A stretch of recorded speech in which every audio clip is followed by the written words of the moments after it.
أهلا بيكم في شرحنا وتغطيتنا الرياضية الشاملة النهاردة. جايبين لكم أحدث التطورات في الكرة المغربية على كل المستويات، من أول قرارات الفيفا الجديدة لحد التفاصيل الدقيقة لإحصائيات المحترفين في أوروبا. رحلة سريعة وممتعة وسط لغة الأرقام والأخبار الأكيدة، فخلينا ندخل في الموضوع على طول. زي ما احنا متعودين عشان نكون منظمين، دي النقط الست اللي هنغطيها في شرحنا النهارده. قواعد قوائم كأس العالم، شارة الفيفا الجديدة، إرشادات الجماهير، حكام الكاف، أرقام المحترفين، واستعدادات منتخب تحت 17 سنة. يلا بينا. هنبدأ أولاً بقواعد قوائم كأس العالم 2026 وشروط الفيفا الجديدة اللي هتقلب الموازين شوية. الفيفا حطت شرط إن المنتخبات لازم تقدم قائمة مبدئية بتضم من 35 ل 55 لاعب كحد أقصى يوم 2 يونيو اللي جاي. الرقم الكبير ده مش مجرد رقم، لأ، ده بيدي مساحة وفرصة ذهبية لضم وجوه شابة لسه بتخلص ورقها وإجراءاتها. متخيلين؟ يعني موهبة زي أيوب وعدي اللي لسه محتاج يغير جنسيته الرياضية من فرنسا للمغرب ممكن جدا يلحق يظهر في القوائم دي. بس ثانية واحدة، التحدي الحقيقي بيبدأ هنا.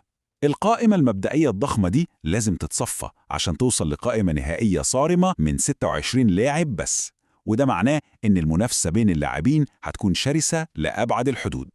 وعشان كده بتيجي شروط الاستبدال الصارمة. تخيلوا لو حصلت إصابة خطيرة أو مرض مفاجئ لأي لاعب، المدرب ما يقدرش يجيب حد من بره خالص، البديل لازم يكون من القائمة المبدئية اللي لسه متكلمين عنها. ومش بس كده، التبديل ده آخر ميعاد ليه هو قبل 24 ساعة بالظبط من أول ماتش للمنتخب. الاستثناء الوحيد هنا هو حراس المرمى، دول بس اللي مسموح يتغيروا في أي وقت خلال البطولة لو حصلت أي ظروف طارئة. نروح بقى لتاني نقطة معانا، وهي مبادرة أو إشارة جديدة من الفيفا هدفها تمييز الوجوه الجديدة.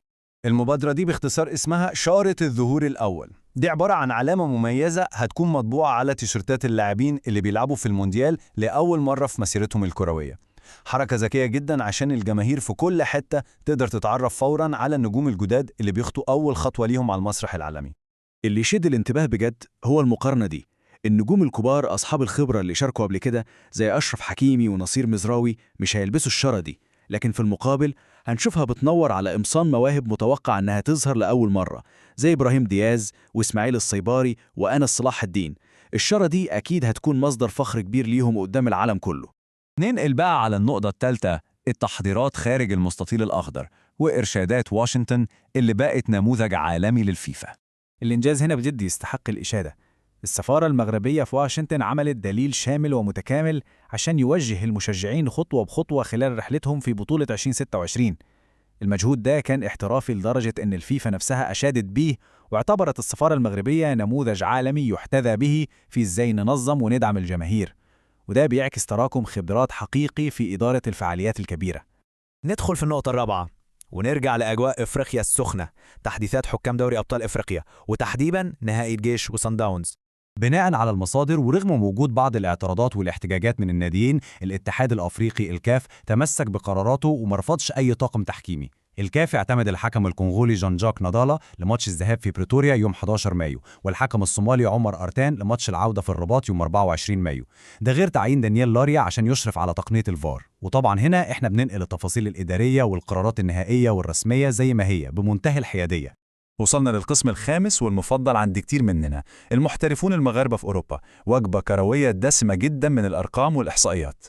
لو بصينا بصة سريعة على أداء عطلة نهاية الأسبوع من خلال الجدول ده هنلاقي أرقام تفرح. شوفوا مثلا التقييم العالي لصهيب الدريوش اللي وصل ل 7.6 بعد التمريرة الحاسمة المؤثرة مع PSV ايندهوفن، وكمان عودة أنس صلاح الدين المشاركة كبديل بعد الإصابة اللي كانت مؤخر ظهوره.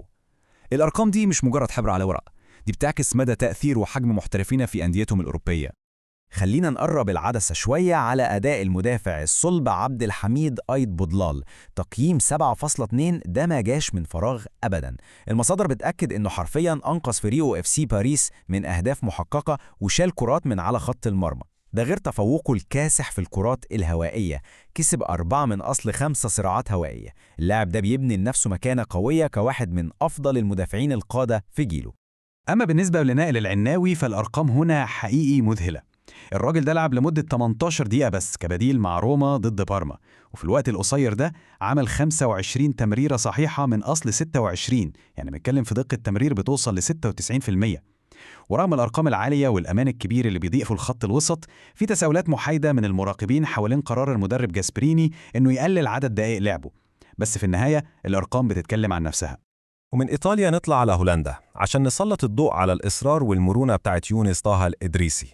راجع من إصابة وفي 69 دقيقة بس قدر يصنع هدفين.